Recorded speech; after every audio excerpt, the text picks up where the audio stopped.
Good evening from Vancouver. Hello from Italy, everybody. I'm Raj Mathai. President Obama's motorcade is winding through the streets of San Francisco. Mr. Obama is here again.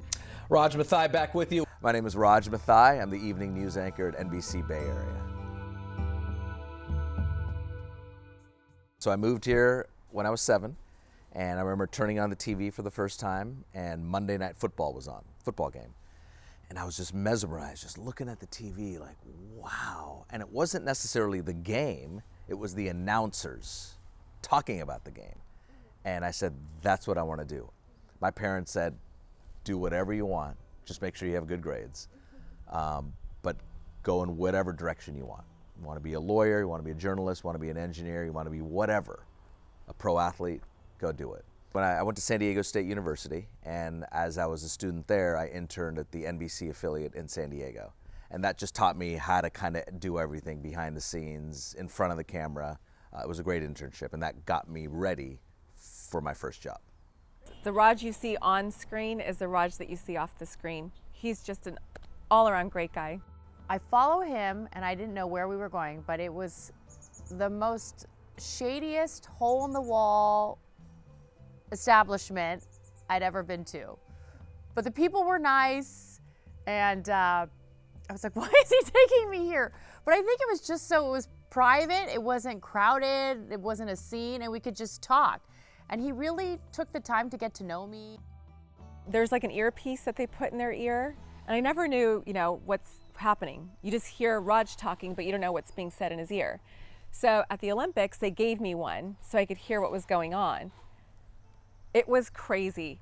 There's multiple people shouting in his ear while he's talking, and yet he's listening to them but still talking. And I was like, this is nuts. Like, how do you do that? You're gonna be a great parent one day because all these kids talking at you and you can actually sort it out.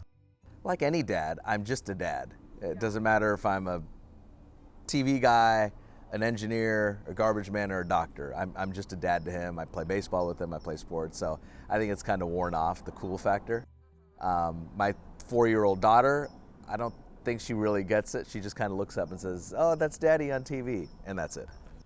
It's challenging. It's a challenging job to have because it's so dynamic, but because the hours are so odd and so scattered, it's hard to keep a family together. So Raj and I work 2 different shifts. He works a 3 p.m. to midnight shift, and I work, a standard 8 to 5, 9 to 6. Usually when you're having dinner and going home or homework with your kids or chatting with your wife, I'm at work. We're really deliberate about, spending quality time together and really maximizing those limited hours we have on the weekends. So it's a lot of family time.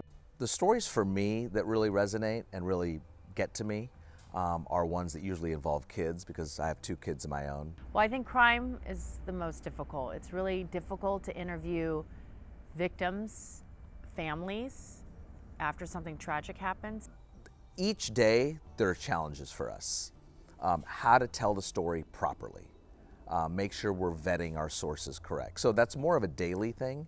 Nothing stands out to me in terms of what's been challenged. Plenty of challenging stories, but in terms of ethically challenging, if it's something that doesn't seem right to us, that we can't verify, we just walk away from because we don't want to get into that position where we're reporting fake news or things that aren't completely true.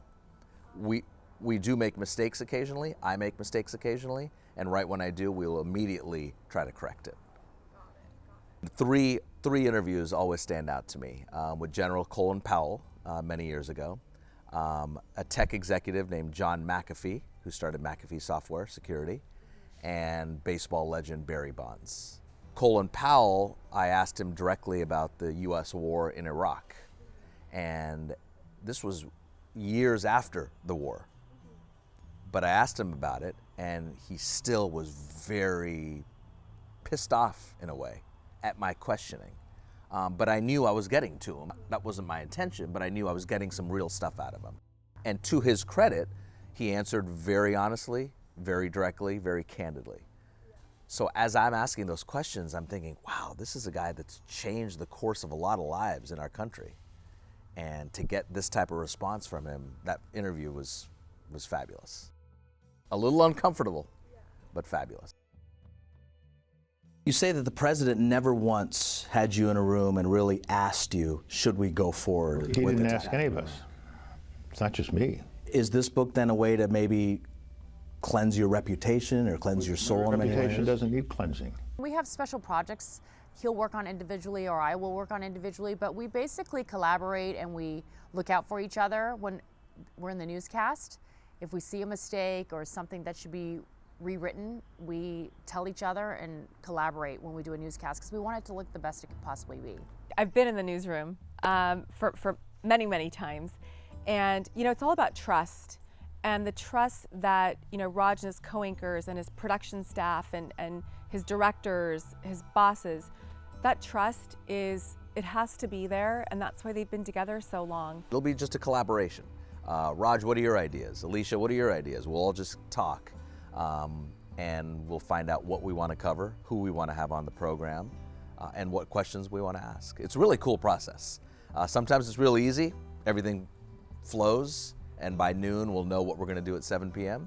And sometimes it's a struggle, and we're struggling and juggling things, and we won't know until 6:30 p.m. what we're doing at 7 p.m. Everybody just gives their opinions. They throw all the story ideas on the table, basically on this phone call, and everybody gets on the call. Every reporter calls in, the photographers, the producers, and everybody pitches their story ideas, and then we just talk about them. And everybody, you know, grew up differently, has different backgrounds, so we give our input, and then we pick like the top 10 stories to cover that day. So I think that's the great thing about having such a diverse newsroom is that you can get different sides for every single story and pick the best story that will appeal to our viewers.